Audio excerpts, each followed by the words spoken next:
More details of what to expect in main APEC summit. Poultry Association of PNG hoping to gain from New Zealand visit. And Juffa concerned about lax approach to transnational crimes. This is National EMTV News with Helen Sayer. Good evening and thanks for joining us for Saturday's news.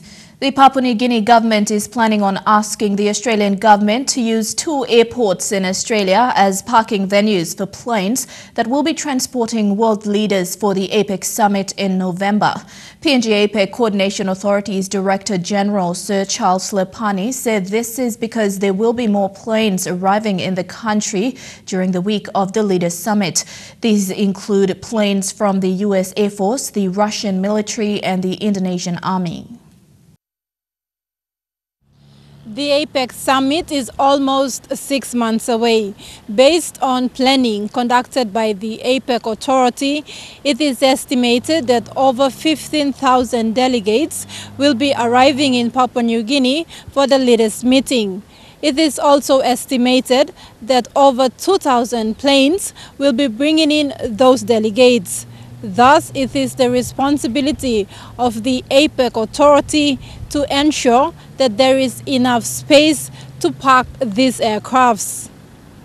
In terms of PNG's preparedness towards hosting the Leaders Summit, Sechard says PNG has an advantage in the logistics and routes that will be used during the summit.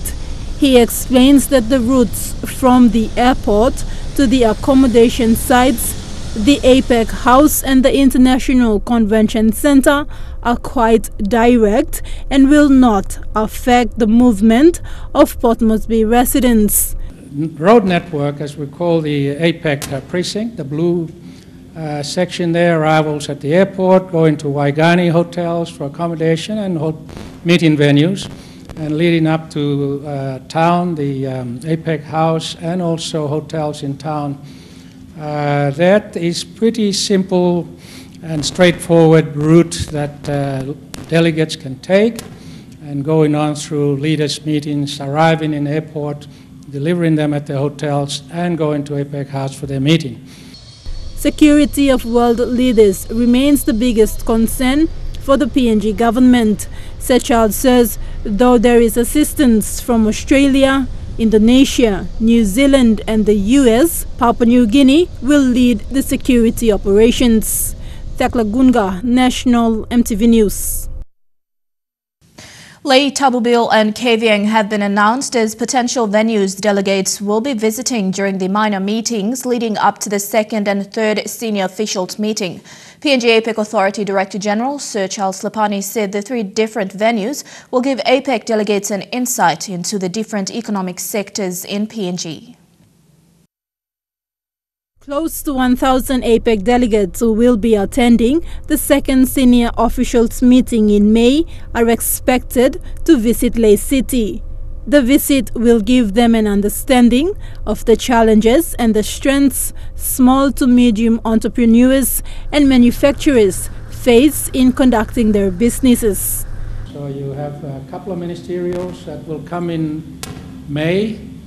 Trade ministers will meet here at Stanley and go to Lae just for 1 day's trip. We also host day trips to the provinces to spread the benefit and the word about APEC, and also to involve our regional parts of the country and the people.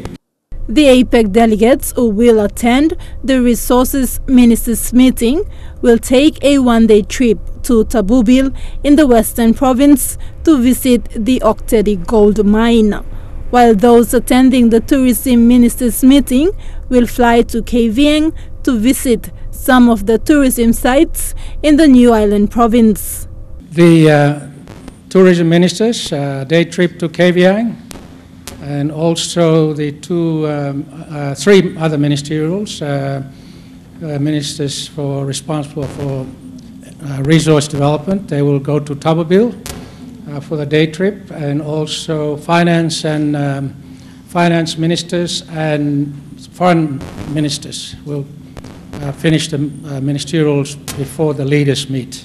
Sir Charles explains that the one-day trips out of Port Moresby are to give the APEC delegates a practical experience of the different economic aspects in Papua New Guinea.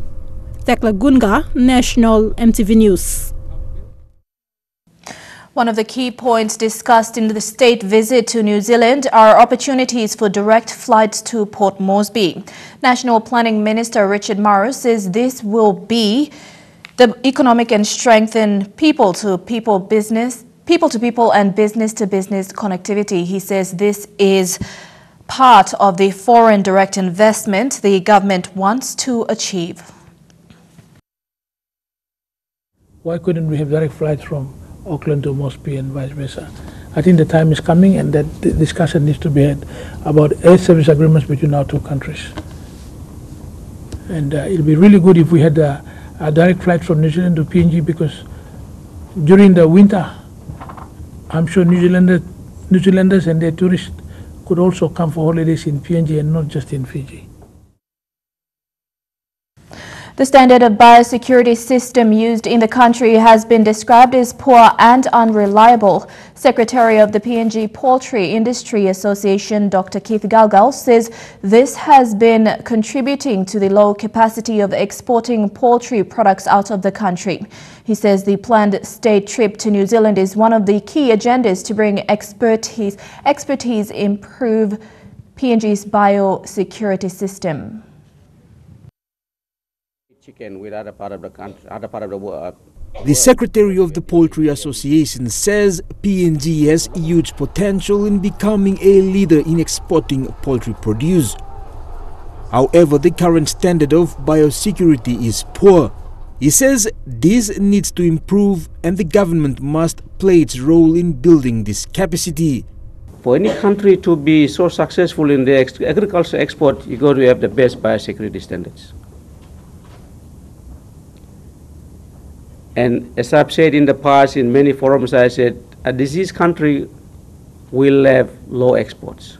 Dr. Keith Galgal will be part of the delegates who will visit New Zealand with state officials. He says the poultry industry alone can be a game changer in contributing tons of poultry produce to the world market. Dr. Galgal says the Poultry Association wants the government to invite a primary poultry breeder to be established in the country. We anticipate that the government of Papua New Guinea will invite one of the primary breeders to come into Papua New Guinea and invest in breeding our poultry industry, or rather breeding the grandparent and parent breeder stock. National Planning Minister Richard Marru says officials are aiming to adopt a mirror approach from New Zealand if an understanding is reached during the discussions. He says the government hopes to seek help from New Zealand and help dig deep into the potentials of the poultry products. Talk to them about their standards, biosecurity standards, how we can also mirror the same standards, and with the expertise and their help, we can improve the biosecurity standards for chicken. And not only that, we want to start a new industry within the chicken industry called the parent stock program, which Dr. Keith will expand on when I'm finished. The poultry industry exports under 10% of produce currently. This is about 0.5% of revenue collected annually. Jack Lapave Jr., National EMTV News. You're watching National EMTV News. We'll take a break now, but don't go away. We'll have more for you when we come back. Stay tuned.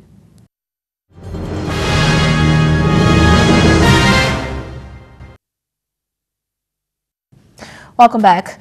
Papua New Guinea Defence Force soldiers conducting national border operations will also perform border checks, which are primarily conducted by customs officers. This follows an agreement signing between the PNG Customs and the PNG Defence Force. The agreement gives powers to soldiers to conduct checks on international visitors, especially those travelling in through our land borders. The Memorandum of Agreement signed between heads of the two law enforcing agencies will allow Defence Force personnel to do security checks at the border. Defence Minister Solan Mirisim says the joint operation is aimed at improving security checks at our national borders. It's an instrument to improve and support our cooperation. The level of cooperation between our organizations will see a strong enforcement of border protection through shared responsibilities and shared resources. I am pleased to know that this MOU will allow for designation of soldiers on border patrols, custom officers. They will carry out custom duties where custom officers are not present along the land border. Based on reports received from the border security posts, there are still high reports of drugs and gun smuggling at the PNG and Indonesian borders. PNG Defence Force Commander Gilbert Toropo says this MOA will now enable Defence Force personnel to conduct these checks. It is a collaboration of efforts between Chief Commissioner Customs, between myself and Secretary of Defense and Minister on how we can effectively protect our borders. And through those collaborations, we felt that it is important for the two organizations who have been already mandated by our constitution to protect our borders. And in collaboration, we want to share the limited resources that are available within these two organizations, so that if we can effectively control the borders, so that our borders are properly protected. Thekla Gunga, National MTV News. Northern Governor Gary Juffa wants government authorities to improve their approach when dealing with crimes related to logging activities. Governor Juffa says despite personally reporting the matter to forestry and police, authorities remain quiet over these issues. He says transnational crimes will only stop if authorities improve their approach. The Northern Governor has again continued his fight in stopping what he describes as illegal logging in his province. Governor Juffa says he will not stop until government authorities improve their attitude towards transnational crimes. He says authorities continue to be slow in punishing those practicing illegal logging in the country. That since processes had not been followed, the FCAs should be cancelled. And yet he was sacked. This is injustice. The people of Papua New Guinea deserve better than this. Governor Juffa recently visited a logging camp in the Ijivitari district. This operation has been the center of debate and has dragged on for months. He says the license for this operation must be seized. For instance, the FCA was granted on the 3rd of July. The Agricultural Development Plan was lodged on the 7th of July. The land mediation hearing was held in December. Meanwhile, the ship arrived in April with vehicles that were unregistered and workers that had no work permits and no visas. Would this happen in any other country in the world? No. His visit has seen the operation come to a stop. Meanwhile, the Northern Governor raised concern as to why the PNG government did not sign the United Nations Convention against transnational crimes. Only 9 countries didn't sign and didn't ratify. Papua New Guinea is one of those 9 countries that never signed or ratified.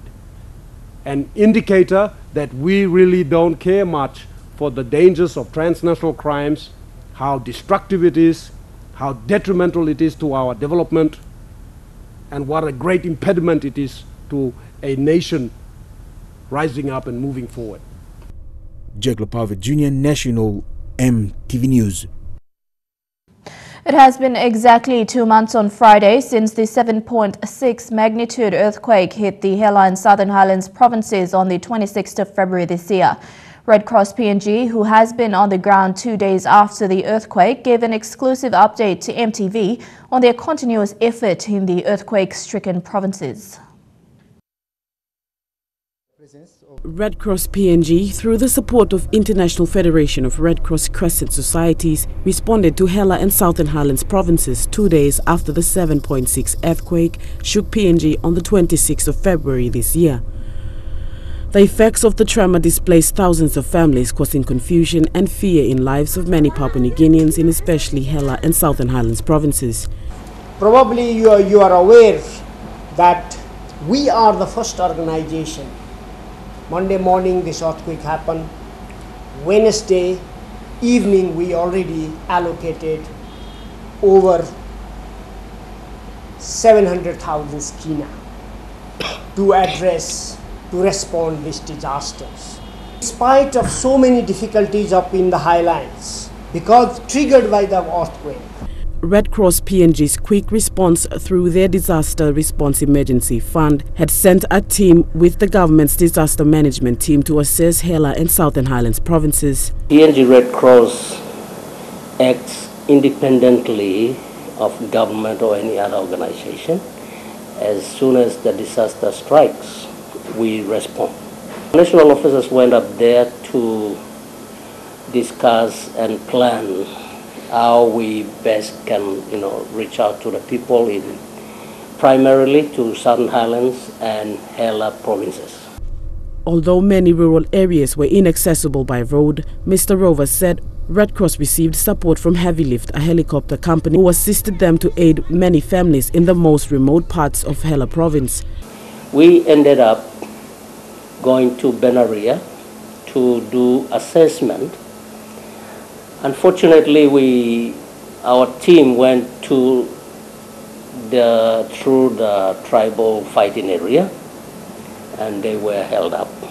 Disregarding that incident, we had alternative plans. So we went to Heavy Lift, and Heavy Lift agreed to give us a discount. And with that discount, we were able to reach Benaria. This week, Monday, a Red Cross team that was based in Hela for the past 2 months arrived in Port Moresby, but Mr. Rover said there is still major work to be done. Doing distribution, well, initially they did beneficiary listing, identifying most vulnerable people to assist.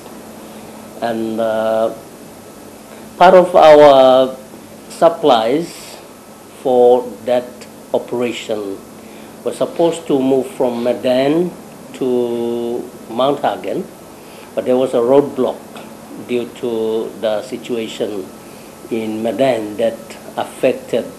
So these goods, 170 tarpaulins and 150 kitchen sets, were not able to reach Mount Hagen on time for that operation. Reports that have reached Red Cross this week also revealed that Balimo in the Western Province is in dire need of aid after the earthquake. At the moment, we also received reports from Western Province. Balimo, there are 122 villages affected by the earthquake, but not known to us until we inquired. And we received reports from Balimo that there are about 80,000 people who need support there, and we are planning to reach out to them. The funding that has come through from many organizations and countries has helped Red Cross continue its efforts in many parts of the earthquake-affected provinces. Stacey Yallo, National EMTV News.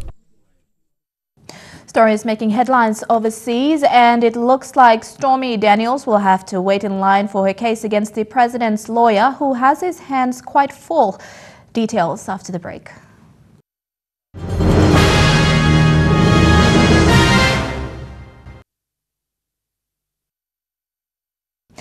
Welcome back. Turning overseas, well, it's been a while coming, but the name of the royal family's latest addition has finally been revealed. The Duke and Duchess of Cambridge's third child is Louis Arthur Charles, and he'll be known as Prince Louis of Cambridge. 4 days after being introduced to the world, the royal family's newest addition is no longer nameless. This is Louis Arthur Charles.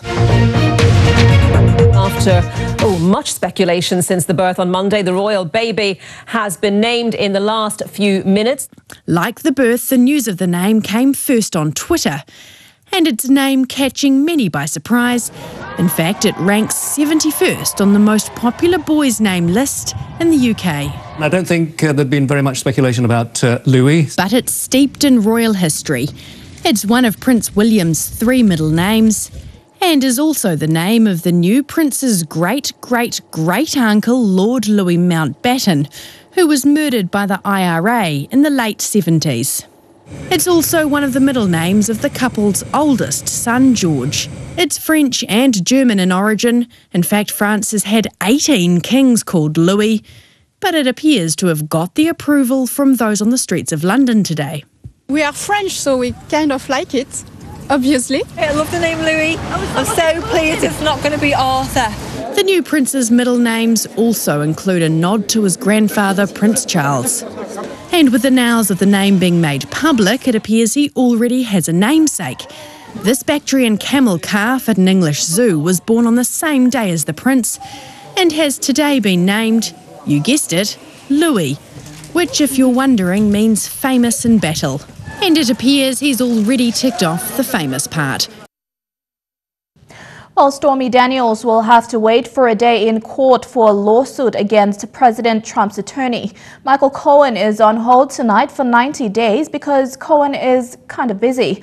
The judge issuing the delay to allow the criminal investigation of Cohen to proceed. Meanwhile, there are new details about the non-disclosure agreement that Ms. Daniels signed that's raising questions about just how the deal was done. To porn star Stormy Daniels, former wrestler Hulk Hogan, and former deputy finance chairman of the RNC Elliot Brody have in common? CNN has learned they all signed almost identical confidentiality agreements written by the same Beverly Hills-based attorney, Keith Davidson. In 2012, Davidson tried to broker a deal between Hulk Hogan and Davidson's client, who was trying to make money off a sex tape showing Hogan having sex with his friend's wife. Davidson wrote the confidential settlement agreement saying the sex video would be handed over if Hogan paid his client $300,000. Hogan's attorney called the FBI, and Davidson was caught up in an FBI raid accused of extortion. He was questioned but never charged. 4 years later, Davidson became Stormy Daniels' attorney, and he used the same document as a template for the Stormy Daniels deal, a source tells CNN. The wording in most of it is identical. That means the president's attorney, Michael Cohen, did not write the hush agreement as previously believed. If Keith Davidson drafted this document for Stormy Daniels, that's an outrage because this is such a one-sided agreement. Judd Burstein, a New York lawyer who briefly represented Donald Trump, says Davidson crafting the agreement is an unusual move for two reasons. The person demanding the silence usually drafts the deal to make sure it's airtight. They would want to be in control of writing the agreement. And the attorney for the person being silenced is already giving away a large amount of negotiating power by writing it, Burstein says. If you're the lawyer representing the person who's being asked to provide confidentiality, your goal is to write an agreement that has as many holes as possible to protect your client. Your goal is not to lock up your client. Part of the deal says Stormy Daniels, who again was Davidson's client, can be fined $1 million for each time she talks about the alleged affair with the president. Davidson also wrote the hush agreement signed by a former Playboy model he represented, who accused a major GOP donor of getting her pregnant. Then RNC Deputy Finance Chairman Elliot Brody agreed to pay her $1.6 million. His lawyer in the deal was Michael Cohen. In a statement, Brody revealed more about the situation, saying the woman terminated the pregnancy. The woman's current attorney, Peter Striss, said none of this should have ever been exposed to the public. Can you say definitively that this was not your client leaking this information? My client did not leak this information. My client was not involved in the leaking of this information. My client could not be more upset that her personal life in this regard has been made public in any way. Sarah Seiner joins us now. Sarah, does Stormy Daniels' current attorney have anything to say about all this?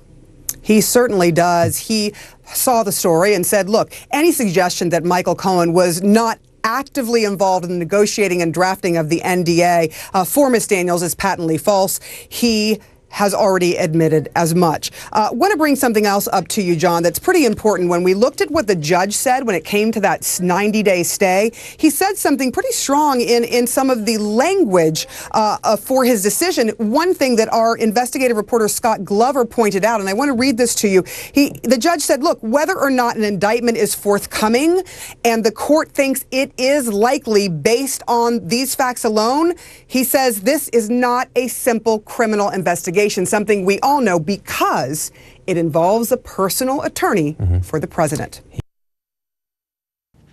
Hundreds of migrants from Central America had made it to Tijuana in Mexico, some with the intention of crossing into the United States and asking for asylum.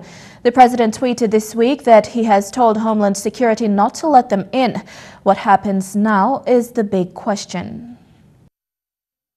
Pushing, the walking, the riding, the waiting, the exhaustion. But Gabriela Hernandez says she has no choice. This is what she must do to reach this point. Off in the distance, behind a tall fence, for the first time, she's getting a glimpse of the United States of America.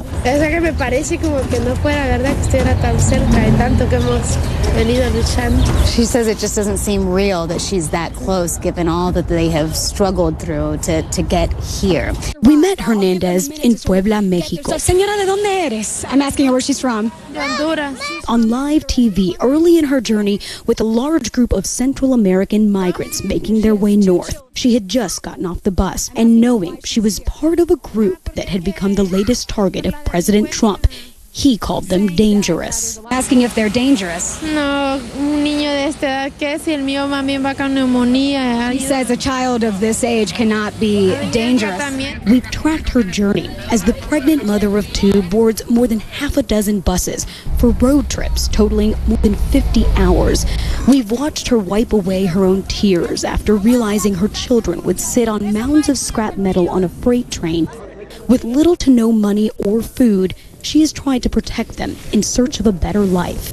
A month ago, she joined more than 1,000 migrants on Mexico's southern border for an annual march north, a caravan calling attention to the plight of the migrant, including a number of people planning to seek asylum, a legal way to enter the U.S. under federal law. Trump has ordered Homeland Security not to let what he calls large caravans into the country. Attorney General Jeff Sessions has already said he will make sure enough U.S. attorneys and judges are in place at the border to rule on the cases of this caravan. Y bastante gente está en contra de nosotros. Bastante gente no sabe, creen que solo despertamos una mañana y vamos a salir de viaje. Es difícil con los niños, no crea que es fácil tomar una decisión, dejar nuestra familia. About 130 of the migrants plan to turn themselves in to authorities in San Diego. Volunteer attorneys are helping the migrants who get the chance to plead their case. Hernandez says this is about survival. She says the gangs that control her neighborhood in Honduras threatened to kill her 6-year-old son. Having no faith in any sort of government protection in her own country, she fled. A mí no me importa que me pase algo, pero mis hijos. Mexico granted many in the caravan temporary permission to be in the country. Some have opted to seek asylum in Mexico, avoiding any possibility of ever dealing with Trump. Hernandez knows in the U.S., detention is likely, deportation a possibility. Her concern now, her family. Por miedo que me quiten mis hijos. She worries she could be separated from her children while in the custody of U.S. immigration officials. Homeland Security insists children are only separated to protect the child, or if there's any doubt, the adult is the child's legal guardian.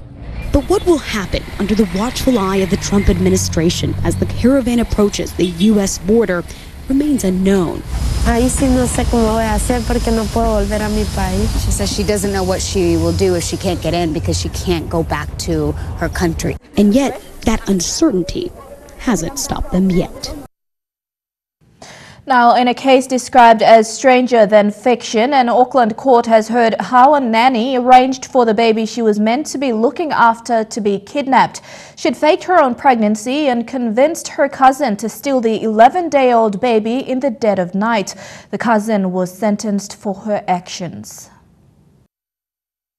Taula Papa, tearful as the father of the newborn baby she'd kidnapped, recalls watching home security footage of the abduction. He likened it to a horror movie. I saw a female wearing a balaclava creeping up our back steps, peering through the window and slowly opening the back doors. She exited the same door a few minutes later carrying some bags and the most precious thing to us in our lives. Taula Papa took the baby from the family's Epsom home on August 9 last year. After a 7-hour police search, the girl was handed back to her parents unharmed. But they were left severely shaken. The father read a statement from his wife. It was the worst 7 hours of my life. Many people have called this a parent's worst nightmare, and it was for me. The High Court heard Taula Papa's cousin, Nadine Manuko Tongiavalu, was the mastermind behind the abduction. She had been hired by the family as a live-in nanny, but getting the job was all part of an elaborate plan. In the months prior, the 21-year-old had tricked her own family and friends into believing she was pregnant. She wore a fake pregnancy belly and even held a baby shower. Her room at her grandparents' home where she lived was filled with baby products and a cot. The nanny convinced Taula Papa she'd been paid to give up her baby for adoption and was helping the adoptive parents look after the child. But she said she wanted the baby back and asked her cousin to help her. The sentencing judge said Taula Papa was too scared to say no. In my judgment, for the purposes of sentencing you, very manipulative and very determined. The baby's mother still lives in fear. I still sleep with the baby monitor on a pillow next to my head and wake often to check so she is still there and okay. The mother also described Manuko Tongiavalu as a nightmare nanny. She is a danger to children and society as a whole. I have no doubt she and her friend would commit a serious crime again without hesitation. Taula Papa was discharged without conviction but ordered to serve 400 hours of community service and pay $2,000 in reparations. Her cousin, the nanny, suffers serious health problems. She also pleaded guilty to kidnapping and burglary, and she'll be sentenced in July. California police used genealogy websites to track down a man they say is the Golden State Killer. The websites used by people to find their ancestors are a major database of DNA, but the police use of them to track down criminals is raising some ethical questions. Who I am and where I came from. That is the reason most people sign up to online genealogical websites. But it turns out there's another use for them, catching notorious serial killers. In this case, Golden State Killer Joseph James D'Angelo. Sacramento investigators today revealing this tactic helped identify the man accused of killing 12 people and raping 45 women between 1978 and 1986. They managed to track down his extended family network, and then by discarding people based on they didn't fit the profile, they came up with a pool of suspects. The actual sites haven't been confirmed, but websites such as Ancestry.com and MyHeritage have grown in popularity and offer DNA analysis services. Customers send in DNA via a tube of saliva, and in return they get a breakdown of their ancestry.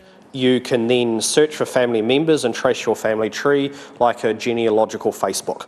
Officers took DNA from the crime scenes and found a match with D'Angelo's relative who was on the website database. Undercover detectives then tracked him and collected a new DNA sample, which confirmed him as the killer.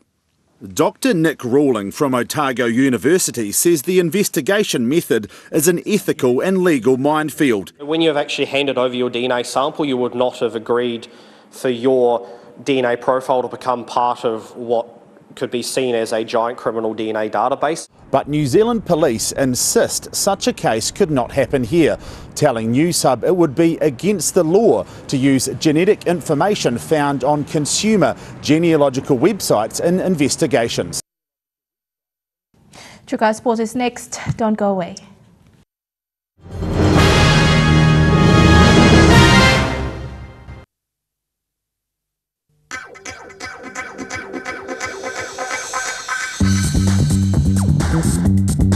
Tukai Sports.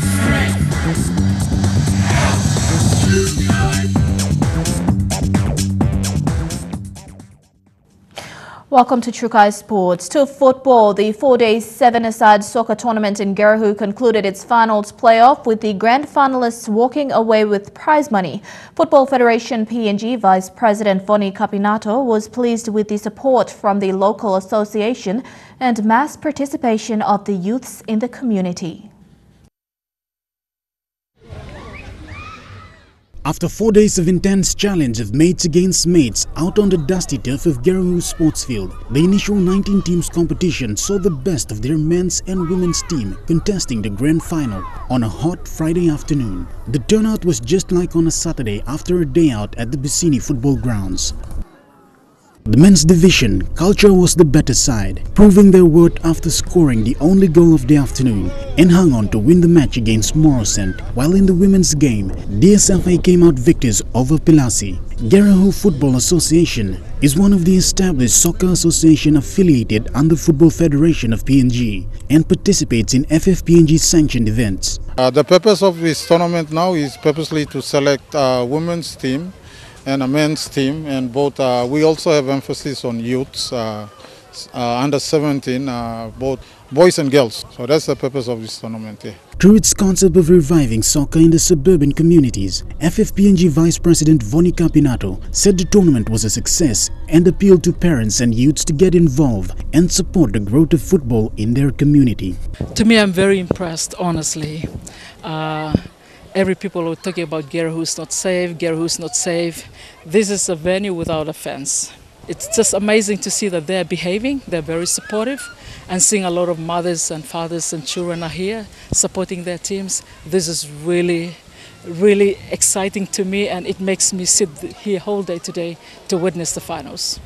Meanwhile, the proper season kicks off in 2 weeks' time at the Garahu Secondary School field and will coincide with FFPNG's sanctioned tournaments due to commence next month.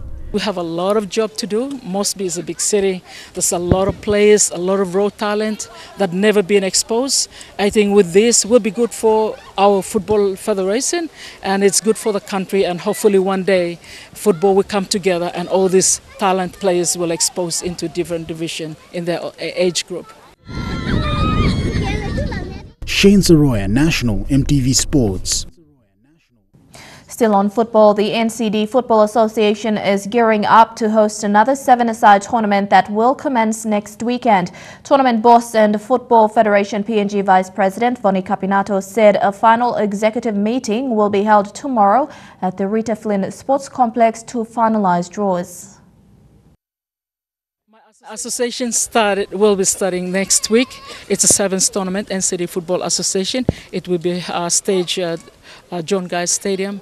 I would love to see all those ones have sent their expression of interest. Come to our meeting at Rita Flynn, 1 o'clock to 4 o'clock on Sunday afternoon. From there we finalize everything, then our season start next weekend, Saturday and Sunday. Netball PNG has received a major support of 90,000 kina towards the annual National Netball Championships this year to be held in Lae, Morba Province. Newcrest Mining Limited, who came on board to support Netball PNG, said the company's vision is to support PNG's development priorities, especially on fostering women development in the country. The sponsorship from Newcrest to Netball PNG is the first support PNG Netball has received from a mining company. Netball PNG Chair Julian Leka thanked Newcrest in recognising netball as a partner in women development. This year's championships will focus on identifying and selection of emerging talents from the juniors and senior training squads for the 2019 Pacific Games in Samoa, the 2019 International Women's Day Test, the 2020 World Youth Cup qualifiers and the 2021 World Youth Cup tournament. Cricket PNG held a media day yesterday at Amini Park in Port Moresby. Unlike other media invites, sports journalists found themselves in the nets, this time with bats in hand. With the aim of strengthening their rapport with the media, Cricket PNG had the media see the national teams and the development programs from their perspective.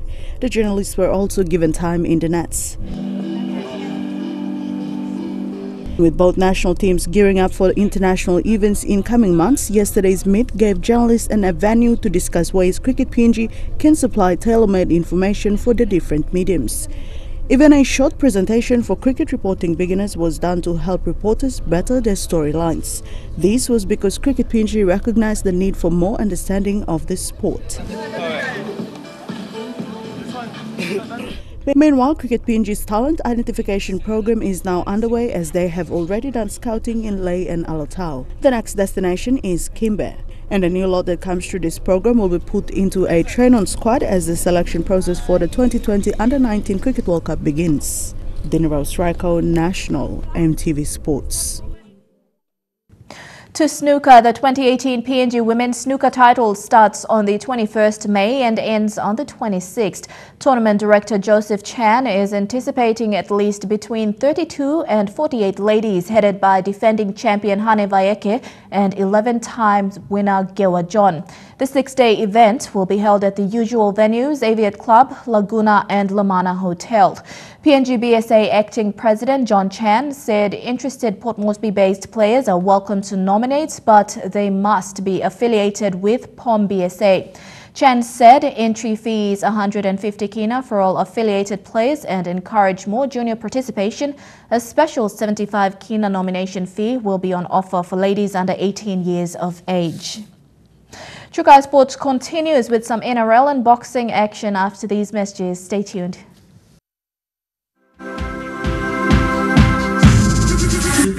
Trukai Sports.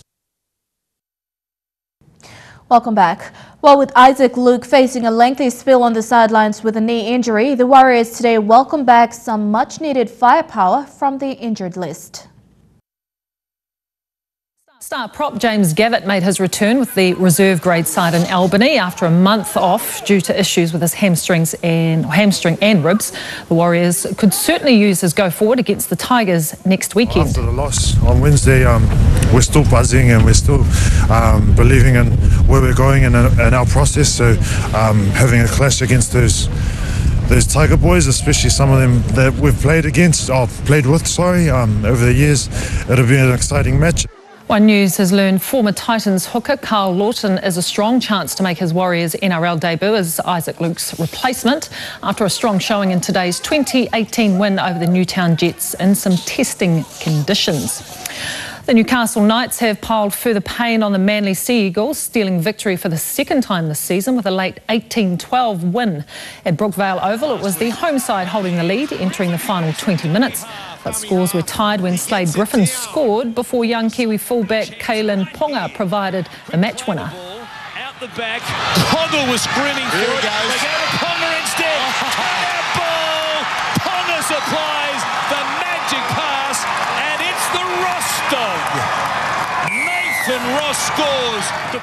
My bad. And last night's other game, the Penrith Panthers moved into second equal place on the ladder with the Warriors with a 22-14 win over the Bulldogs.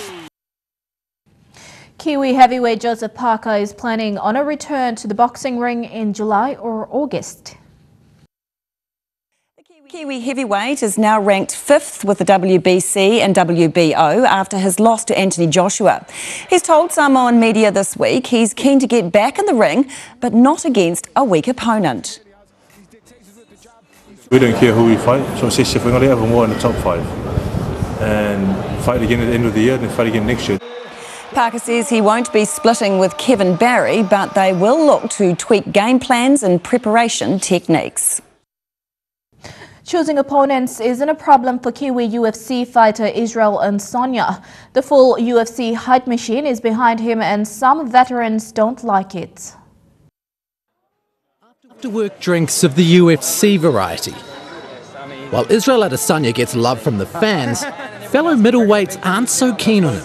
And these guys are just jealous because I just came in the UFC off 2 fights and I'm already, I'm like I said, I'm the new hot chick at the bar. The UFC's promoting him as the next big thing. Israel Adesanya! His charisma and world-class striking are opening unprecedented doors. A prospect fights on network television for the first time and could steal the show. Let's take a closer look at Israel Adesanya. I keep telling people I'm the black Kiwi. You're the one with the biggest wings. The other one that can fly. His last opponent, Marvin Vittori, didn't like it. I'm not buying this shit, so... His likely next opponent, Brad Tavares, doesn't either. I don't think that fight deserved to be on the main card. It's all because the UFC know Adesanya is bankable. What some veterans really won't like is the Kiwi's contract gives him final say in who he fights. Adesanya calls it a buffet. You get to walk up and choose what you want to eat. Not entirely, like I get a selection. Other fighters who are angry about paying dues sure won't like this prediction for his next bout. A little bit, sir. It might be main event. I don't know. We don't know. We'll see. Headlining in just your third UFC fight. Now that's star power. There were more questions than answers at the announcement of a new sporting stadium in Christchurch. The New Zealand government aims to fast-track the proposal, but just when a new arena fit to host the All Blacks will be built remains uncertain.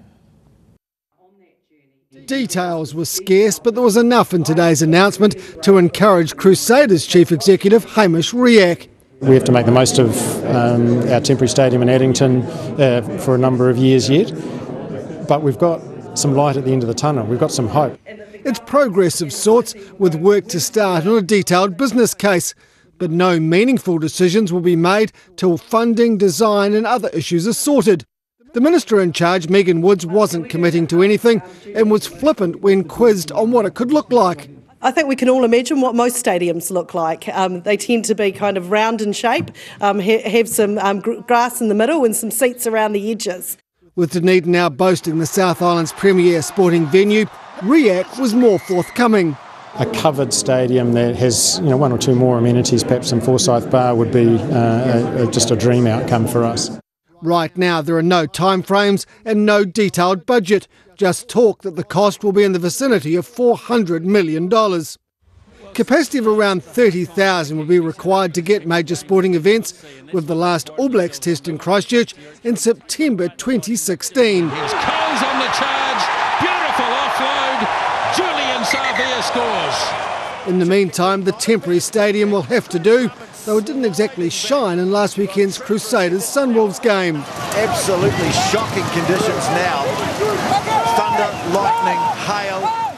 The new stadium will be a game changer. In the meantime, All Blacks tests will be played in Dunedin and also for the first time in Nelson. And that wraps up True Guy Sports for tonight. Up next, the weather details for tonight and tomorrow. True Guy Sports.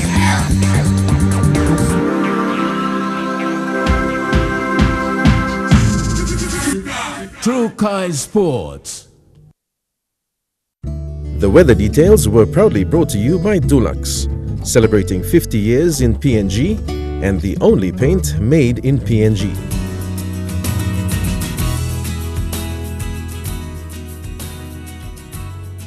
Weather details for the southern region only. In Port Moresby becoming clear tonight with clouds, sunshine and a shower tomorrow. Patchy clouds in Daru and tomorrow expected to turn cloudy.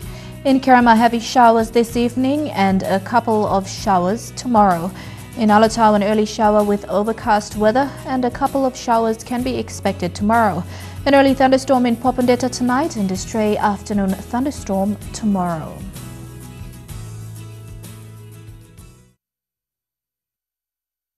The weather details were proudly brought to you by Dulux, celebrating 50 years in PNG and the only paint made in PNG.